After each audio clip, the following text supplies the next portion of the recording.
Welcome back to Mass Effect. JC here. Codex time. It looks like we've got a couple of entries. At least two entries with the talking man. So I'm going to have to shut up, raise the volume in processing, which means you'll hear the music a little bit more. It is still the strangely somber music from the end of last time because I haven't done anything. I literally ended the previous episode and then pushed the record button again. Expecting anything less? So, on with the. Oh no, my bad. It wasn't primary episodes; it was secondary episodes. Oh. Scratch what I said. You got to listen to me talking some more. It's amazing how blind you can be and go, oh look, it's primary entries. No, idiot, it's secondary entries. That's where you have to talk lots. Council, what is it? Solarians, government, slimy little bastards. Hey, what? Right, here we go. Let's see how much I can break myself reading this stuff. The Solarian government is called the Solarian Union. It is a labyrinthine web of, oh god, matrilineal bloodlines. Can we use English words, please? With political alliances formed through interbreeding, because that doesn't cause any problems down the line, does it? No. In many ways, the Solarian political network functions like the noble families of Earth's medieval Europe. Yeah, we all know how well that went. Structurally, the government consists of fiefdoms, baronies, duchies, planets, and marches. Colonization clusters. These are human nicknames. The original Solarian is unpronounceable. No, you don't say. There's one way of not having to actually write it down. Each area is ruled by a single Dalatras, a female leader of house, and represents an increasing amount of territory and prestige within the Solarian political web. Approaching 100 members, the first circle of the Solarians clan comprises parents, siblings, uncles, aunts, and cousins. The next circle includes second cousins, etc., and escalates to well over 1,000 members. What? Good grief, just imagine trying to remember everyone's birthday. Just use the standard method and forget them all. Fourth and fifth circles clan members into the millions. Solarian loyalty is greatest to their first circle and diminishes from there. Their photographic memories allow Solarians to recognize all of their myriad relatives. I'm amazed your brains can fit that much shit into it. 'Cause, damn, I have enough problems with a handful of people. But then I'm not a people person.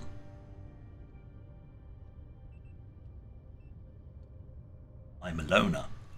I work best on my own. Or in very small groups. Okay, Solarians, military doctrine. In principle, the Solarian military is similar to the Alliance. A small volunteer army that focuses on maneuver warfare. What differentiates the Solarians is not their equipment or doctrine, but their intelligence services and rules of engagement. The Solarians believe that a war should be won before it begins. conventional wisdom holds that the Solarians know everything about everyone. And this is not far from the truth. In war, the unquestioned superiority of their intelligence services allows them to use their small military to maximum effectiveness. Well before fighting breaks out, they possess complete knowledge of their enemies' positions, intentions, and timetable. In every war the Solarians have fought, they struck first and without warning. For the Solarians to know the enemy plans to know an enemy plans to attack and to let it happen is folly. To announce their own plans to attack is insanity. They find the human moral concept of do not fire until fired upon and declare a war before prosecuting it incredibly naive. In defensive wars, they execute devastating preemptive strikes hours before the enemy's own attacks. On the offensive, they have never telegraphed their intentions with a declaration of war before attacking. Yeah, that's why everybody thinks the Solarians are a bit slimy. Not actually slimy, just slimy characters. Biotics are virtually unknown in the Solarian military. Those with such abilities are considered too valuable to be used as cannon fodder and are assigned to the intelligence services. While capable of defending themselves against most threats, the Solarians know that they are small fish in a universe filled with sharks. Interesting.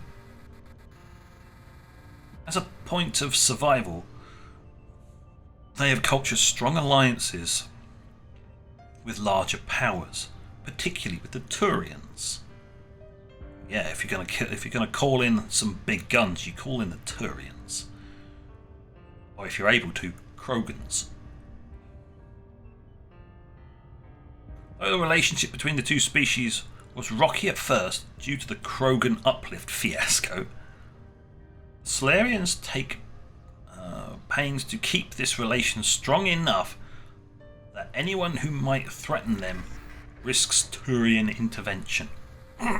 Because the Turians like having intelligence services that, work. Hello? Turians' religion? Religion for Turians? What is this?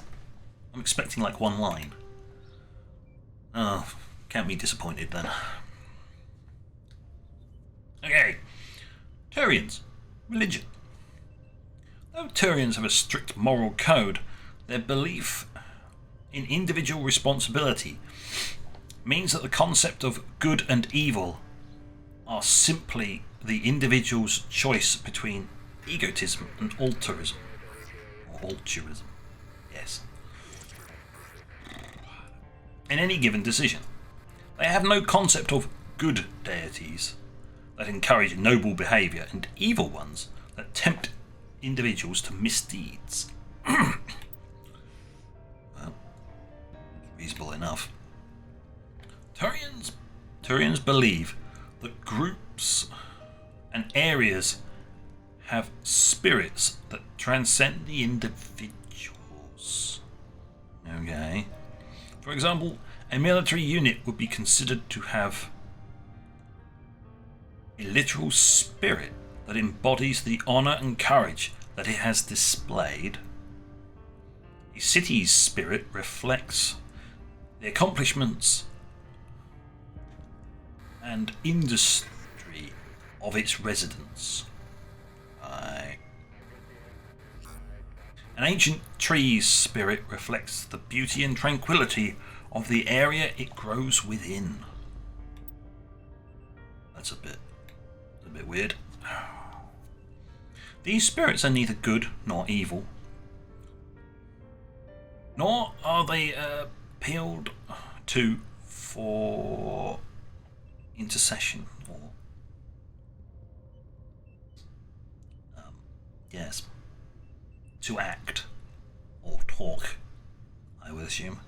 Turians do not believe spirits can affect the world, but spirits can inspire the living. Prayers and rituals allow an individual to converse with a spirit for guidance or inspiration, but no divine intervention.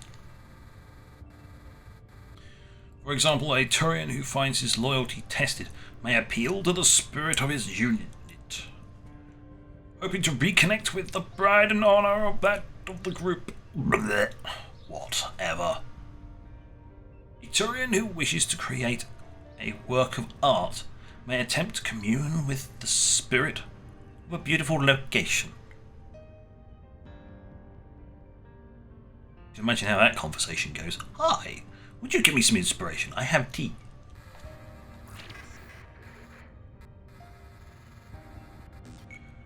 Turians enjoy absolute freedom of religion and can practice whatever appeals to them so long as it does not impede anyone's ability to perform their duties. There are many practitioners of the Asari blank philosophy. Just no. Since opening dialogue with the Human Systems Alliance, some Turians have embraced Zen Buddhism. I know how to pronounce that one. That just not. Right, ships and vehicles we're on to now. What we got now? Drive charge. That's it, we just got drive charge. Last one, you only have to put up with a little bit more of my weird ass talking. Right. FTL drive. Charge. Drive charge. As positive or negative electric current is passed through an FTL drive core, it acquires a static electrical charge. Drives can be operated an average of 50 hours before they reach charge saturation.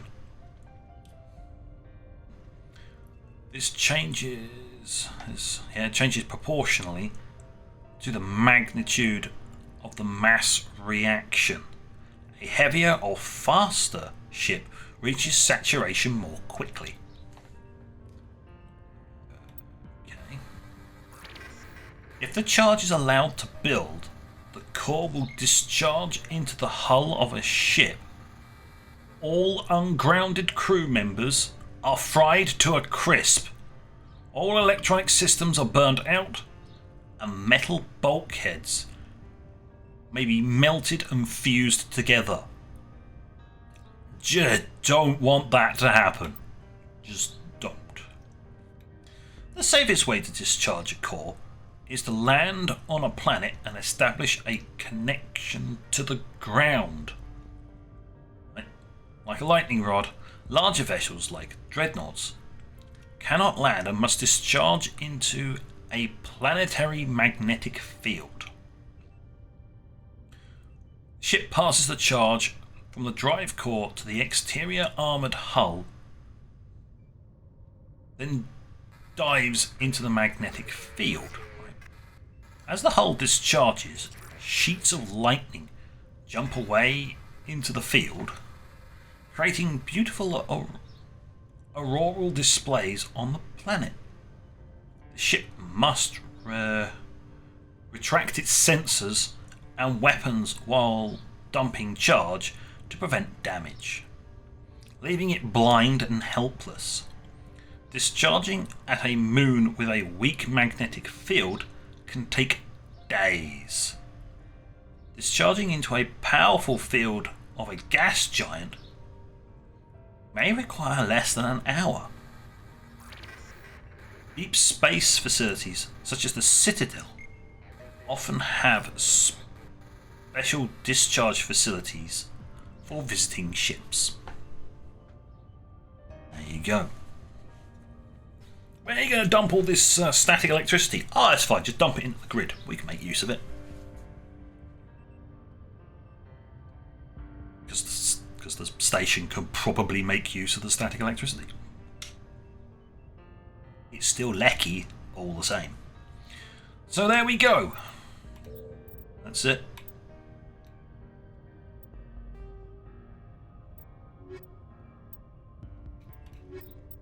We're up to date again.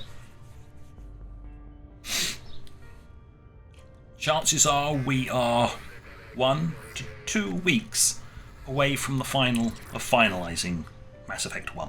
There is not much left.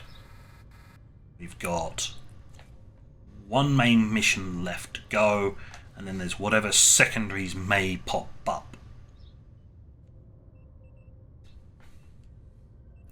Yep. So, on that note, thank you for watching.